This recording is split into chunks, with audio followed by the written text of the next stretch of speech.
കുറവുകൾ ഉള്ളത് കൊണ്ടാണ് കർത്താവിൽ നമുക്ക് പ്രത്യാശ അർപ്പിക്കാൻ സാധിക്കുന്നത്.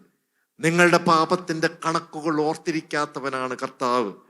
നിങ്ങൾ എന്ത് പാപം ചെയ്തുവോ, എത്രമാത്രം കർത്താവിന് നിങ്ങളുടെ പാരമ്പര്യങ്ങൾ മൂലമൊക്കെ ദ്രോഹിച്ചുവോ, ഇതൊന്നും ഓർത്തിരുന്ന് കണക്ക് ചോദിക്കാത്ത കർത്താവ്, കണക്കറിയാത്ത കർത്താവാണ്. അല്ലെങ്കിൽ യുക്തിബോധമില്ലാത്ത കർത്താവ്. അതായത് നമ്മൾ എന്തൊക്കെ പാപം ചെയ്തിട്ട് കർത്താവിൻ്റെ അടുത്തേക്ക് വരുന്നുവോ എല്ലാം മറന്ന് ഓടി വന്ന് നിന്നെ കെട്ടിപ്പിടിക്കുന്ന കർത്താവിൻ്റെ സ്നേഹത്തെക്കുറിച്ച് കാണിക്കാനാണ് കർത്താവിന് ഈ കുറവ്.